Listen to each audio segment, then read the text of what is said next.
Bonjour et bienvenue une fois de plus à Raviver les Nations avec Shaiju Matthew. Nous sommes ici pour notre 101e épisode, célébrant plus de 100 épisodes en direct du studio.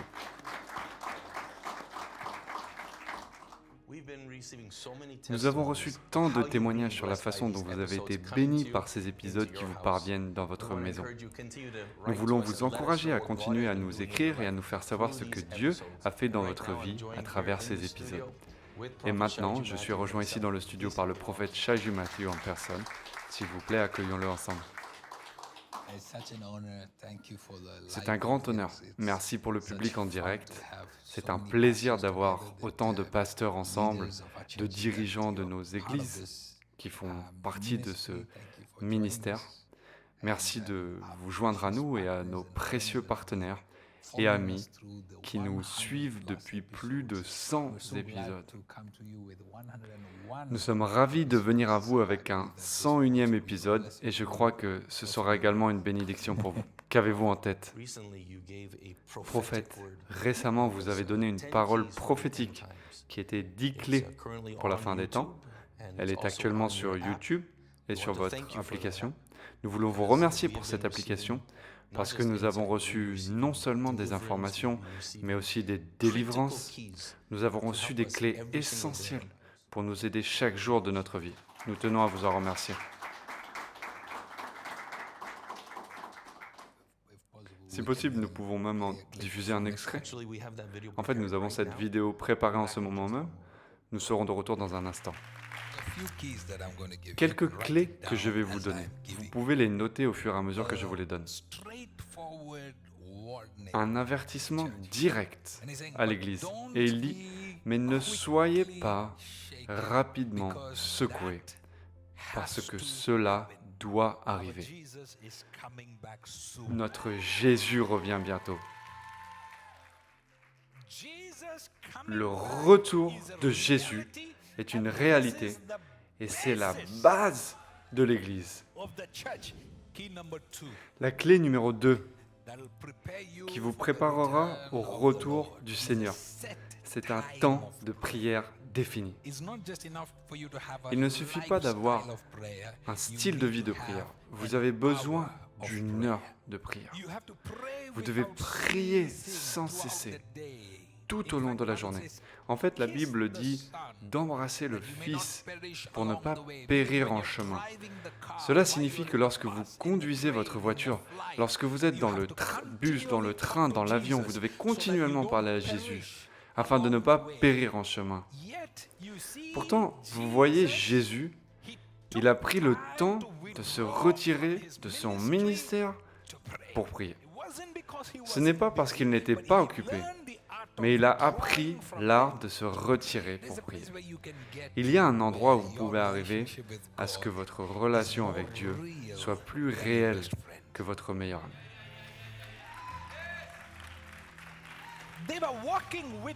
Ils marchaient avec Jésus. Et pourtant, Jésus s'est approché d'eux et leur a dit, « Ne pouviez-vous pas prier pendant une heure ?» Jésus leur demande, « mais Jésus, nous t'avons. » Oui, mais ce Jésus vous dit, « Priez !» Numéro 3. Entrez dans ses parvis par la louange. Ceux qui apprennent à prier doivent aussi apprendre comment entrer dans ses parvis. Avant d'entrer pour prier, il faut apprendre l'entrée, la porte. Et la porte qui ouvre la grâce de prier, c'est la louange. Chaque fois que vous êtes porté par l'Esprit pour prier, l'Esprit vous conduira toujours à le louer. La raison pour laquelle beaucoup d'entre nous ne peuvent pas accéder à Dieu est que nous avons accédé au côté Père de Dieu. Nous avons reçu sa compassion qui nous a rapprochés de lui. Mais pour recevoir des choses, nous devons accéder au côté Roi de Dieu. Il ne s'agit pas d'une préférence personnelle, c'est un commandement de la Bible. Elle dit que lorsque vous venez là, peu importe le nombre de degrés que vous avez sur votre thermomètre, peu importe l'argent que vous avez, peu importe votre nom de famille, lorsque vous entrez en la présence du Roi des Rois, Vous prenez votre couronne, vous la déposez et vous vous inclinez. Très bien. Numéro 4. Offrez des supplications avec reconnaissance. Cela manque à notre génération. Verset 6. Ne vous inquiétez de rien, mais en toute chose, faites connaître vos besoins à Dieu par des prières et des supplications, dans une attitude de reconnaissance. Regardez votre voisin et dites-lui, saviez-vous que c'est un commandement? Numéro 5. Mais qu'est-ce qui nous donne la grâce de ne pas tomber? Qui sera trouvé debout sur la colline du Seigneur? Celui qui a les mains pures et un cœur pur.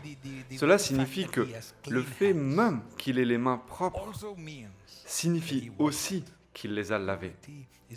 La pureté n'est pas quelque chose qu'ils sont venus et qu'ils ont été trouvés comme ça. Cela signifie que leur cœur a appris l'art de l'abandon. Qu'a fait l'ennemi? Il a désensibilisé notre génération. La Bible dit, bien sûr, mais vous n'êtes pas esclaves du péché.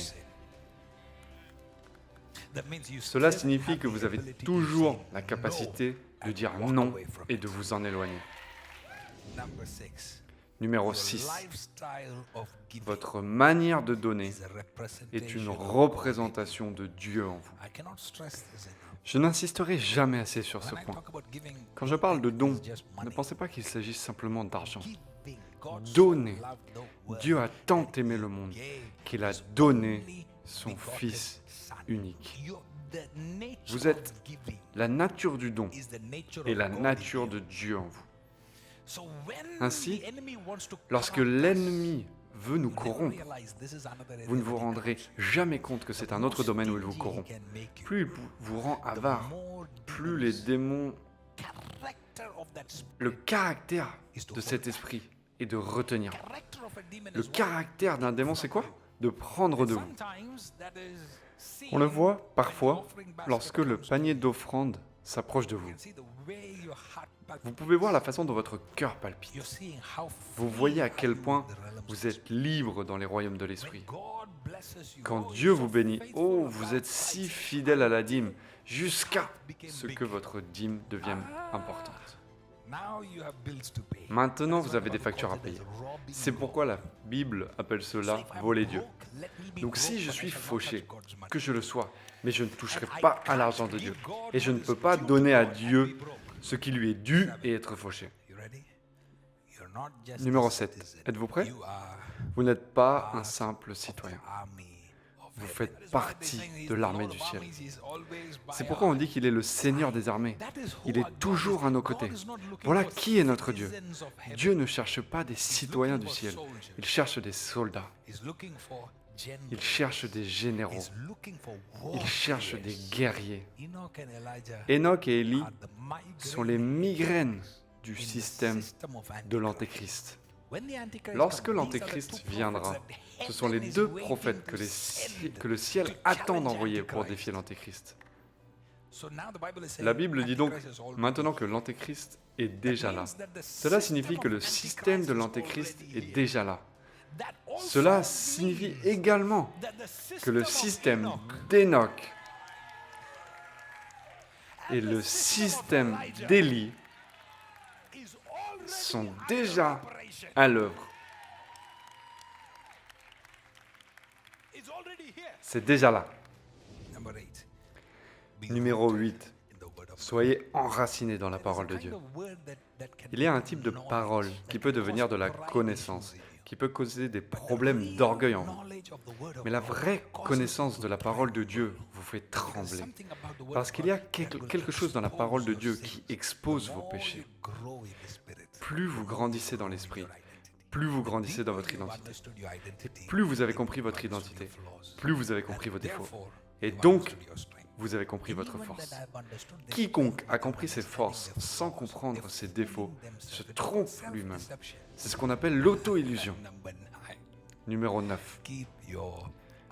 Gardez vos yeux sur Jésus, l'auteur et le finisseur de la foi, et vous ne tomberez pas. Il est dit que vers la fin, il y aura des gens qui viendront et diront « Voici Jésus, Jésus partout ». Nous arrivons à un niveau de tromperie, comme nous n'en avons jamais vu auparavant.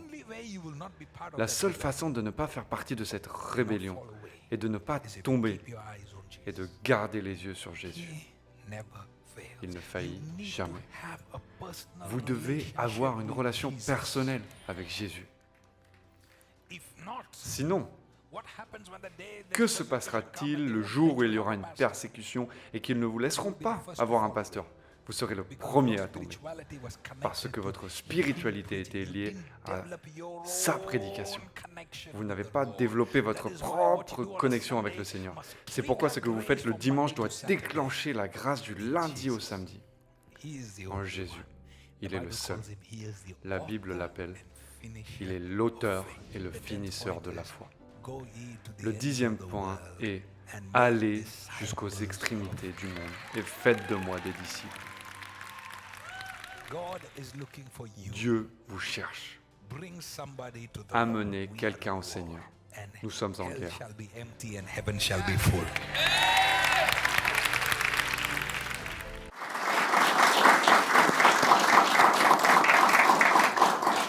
Wow, de revoir cela encore une fois, c'était toujours aussi puissant de pouvoir le voir encore et encore. Si vous le permettez, prophète, j'ai quelques questions à poser sur la base de cette parole. Il y a une déclaration, en particulier une qui m'a vraiment touché. Vous avez dit une déclaration que je peux citer ici. Vous avez dit qu'on ne peut pas perdre le salut, mais qu'on peut s'en éloigner. Et cela me trouble. Parce qu'il y a ces théologies que nous avons où nous parlons du fait qu'on ne peut pas perdre le salut. Vous savez, une fois sauvé, toujours sauvé. Et puis il y a l'autre côté qui dit que non, non, non, on peut perdre son salut. Mais si j'écoute attentivement la façon dont vous avez articulé et dit cette phrase, vous n'avez dit ni l'un ni l'autre. Vous avez dit qu'on ne peut pas le perdre, mais qu'on peut s'en éloigner. Ce qui est très troublant est, je pense que nous devons comprendre le cœur de notre Père. Quand Dieu nous aime, il nous fait un cadeau. Le salut est un cadeau et il est irrévocable. Ce que le Seigneur a donné, il ne le reprend pas. Mais il y a toujours l'enfant qui dit « je n'aime pas ce cadeau ». Disons que quand un enfant atteint 18 ans, son père lui achète une belle Ferrari rouge. Et ce garçon commence maintenant à utiliser cette voiture à mauvais escient. Le père ne viendra jamais lui dire « vous savez, rends-moi mon cadeau ».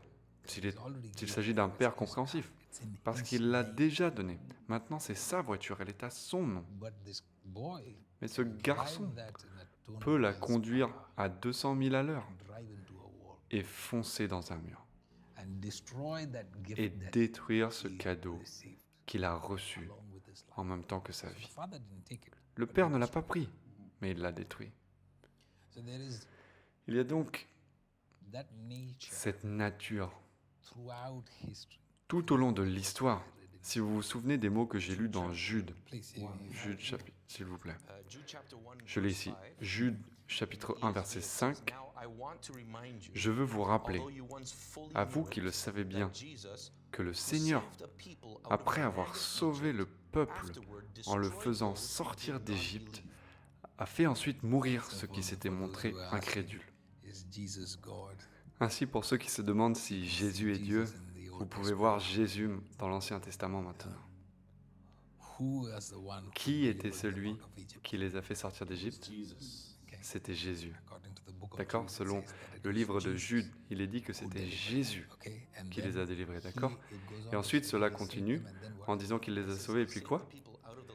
Il est dit qu'il a sauvé le peuple du pays d'Égypte et qu'il a ensuite détruit ceux qui n'ont pas cru. Ceux qui n'ont pas cru. mais ils ont cru avant, ce qui les a amenés au salut.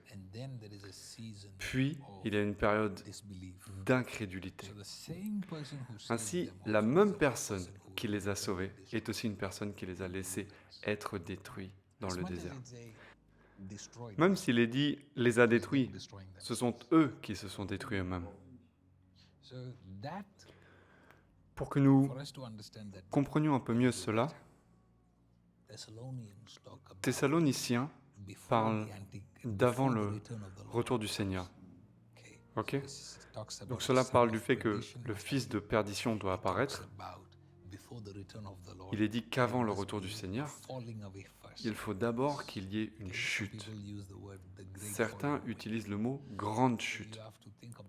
Il faut donc y réfléchir. Comment se déroule le plan de Satan? La version ESV l'appelle la rébellion.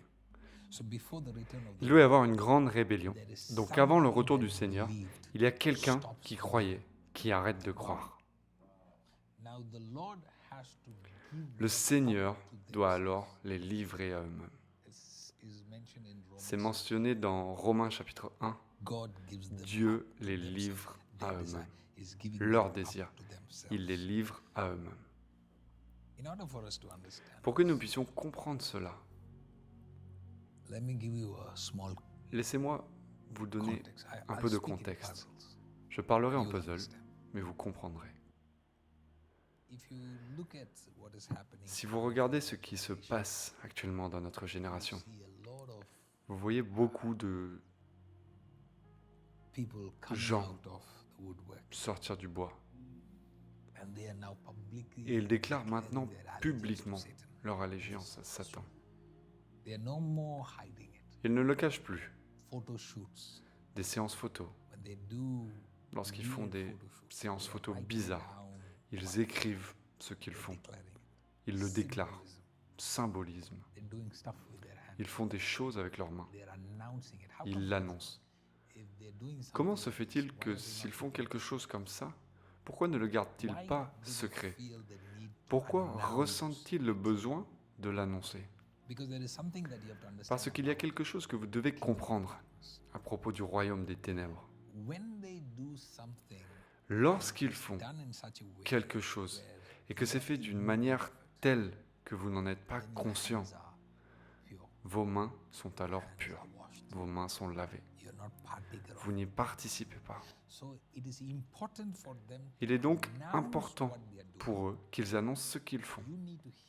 Vous devez l'entendre. De cette façon, vous êtes maintenant complice de ce qu'ils font. Si vous regardez dans les clips musicaux, vous les verrez maintenant l'annoncer sur leur pochette, dans leurs vidéos. Ils annoncent ce qu'ils font, même s'ils chantent, tout. Ils ne le cachent plus, parce qu'ils veulent que vous fassiez partie de leur royaume. C'est ainsi que fonctionnent les ténèbres. Car ils ne veulent pas que vous soyez innocent. Ils veulent que vous soyez complice de ce qu'ils font. Ils veulent que vous en fassiez partie. C'est le même principe que l'Antéchrist va utiliser pour amener les gens à prendre la marque. Ainsi, lorsque viendra le temps de la marque de la bête, ce ne sera pas un secret. Ils vous diront que c'est la marque de la bête. Ce ne sera pas comme « Oh, les gars, je ne savais pas que c'était... » Ils ont dit de mettre quelque chose dans votre peau et ils l'ont mis. Donc la façon dont l'ennemi peut vous faire participer à cette chute ou à cette rébellion n'est pas que vous soyez innocent. Il doit faire en sorte que vous le choisissiez intentionnellement. Sinon, ce n'est pas une rébellion. Ce qui veut dire deux mots, chute ou rébellion. Lorsque vous entendez le mot chute, cela signifie qu'une personne était d'abord debout, puis elle est tombée.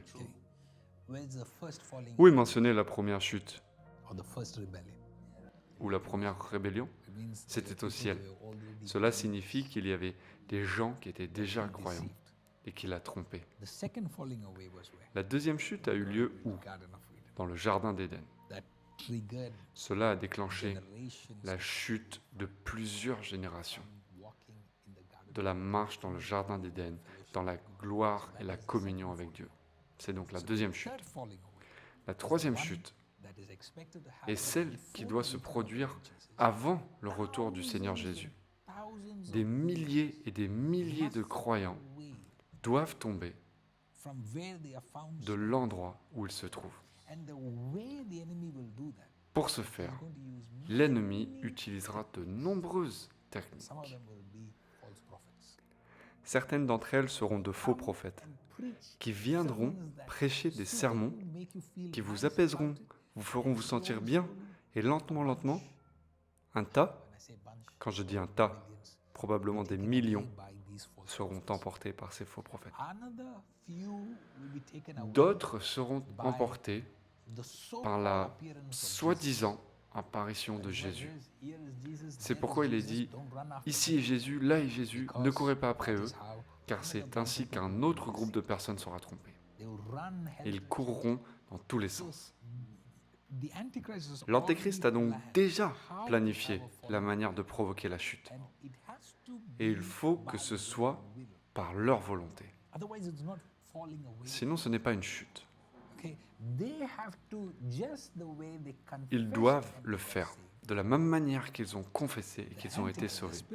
L'Antéchrist, l'esprit de l'Antéchrist, qui est déjà là, c'est ce que la Bible dit, devra les amener à confesser contre le grand.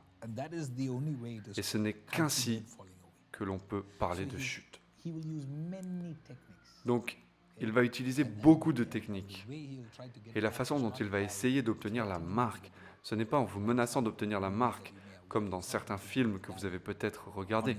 Il n'y aura pas de pistolet sur votre temple qui vous dira de prendre la marque ou de mourir. C'est pourquoi il est dit que vous serez dans un endroit où vous ne pourrez plus manger. Certains d'entre vous se disent que c'est bon, je vais mourir de faim. Mais que se passe-t-il lorsque votre enfant de 3 ans meurt de faim? Vous commencez à vous demander, comment ce Dieu a pu me faire ça? Si Dieu se soucie vraiment de moi. N'oubliez pas que l'Antéchrist n'est pas encore manifesté, mais que l'esprit de l'Antéchrist est déjà là, comme le dit la Bible. Cela signifie que vous pouvez déjà voir la tiédeur dans l'Église. Vous pouvez déjà voir que les gens ne sont plus passionnés par Dieu dans l'Église. Vous pouvez déjà voir le niveau de l'Église baisser, les formes de tromperie. Et l'Église est désensibilisée au péché.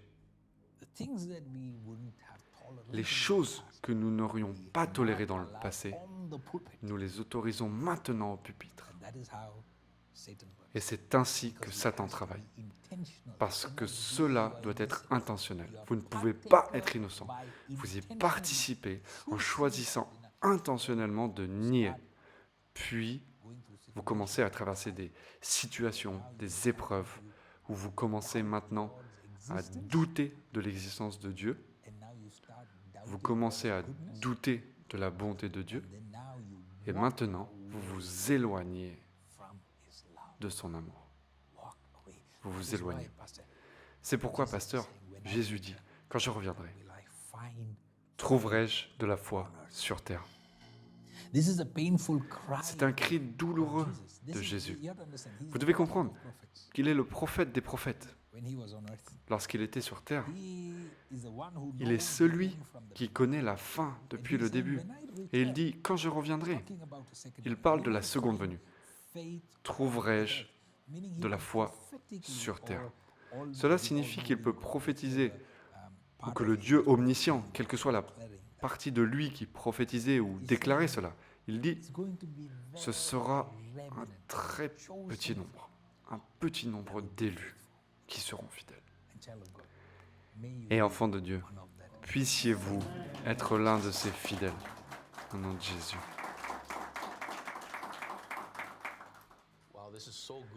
Waouh, c'est tellement bon et juste pour le manque de temps, nous allons revenir à vous dans le prochain épisode. Vous pouvez noter cette chaîne à la même heure et nous nous reverrons la semaine prochaine. Prophète, juste avant de partir, pourriez-vous dire un mot de prière pour nos téléspectateurs? Absolument. Je veux que vous sachiez que nous participons au cœur et à la volonté de Dieu en prononçant cette prière. La volonté de Dieu est que vous restiez fidèles. Celui qui vous a appelé est fidèle à vous garder jusqu'à la fin. Il est l'auteur et le finisseur de la foi. Si vous le désirez, enfant de Dieu, il vous donnera la grâce d'être fidèle jusqu'à la fin. Prions donc. Père, nous t'apportons l'épouse du Christ. Nous te remercions, Seigneur, pour cette occasion de renforcer notre foi. Seigneur, tu nous as enseigné. Papa, quand tu étais sur terre, tu nous as appris à prier. Délivre-nous du mal. Père, nous prions cette prière en tant que famille de Dieu ensemble, d'où qu'il regarde. Délivre-nous du mal. Seigneur, marque cette maison, ce téléspectateur qui participe en ce moment. Délivre-nous du mal. Qu'aucun plan de l'ennemi ne les touche, qu'aucune tromperie ne les atteigne. Ils seront trouvés fidèlement debout et courant après Dieu. Nous mettons cette maison à part. Nous mettons ta famille à part. Nous mettons tes enfants à part. Ils ne seront pas touchés par le mal au nom de Jésus. Que personne ne se perde dans cette maison. Nous vous bénissons au nom puissant de Jésus. Cette bénédiction restera sur vous et sur votre maison. Merci d'avoir regardé. Jusqu'à la prochaine fois. Que Dieu vous bénisse et shalom.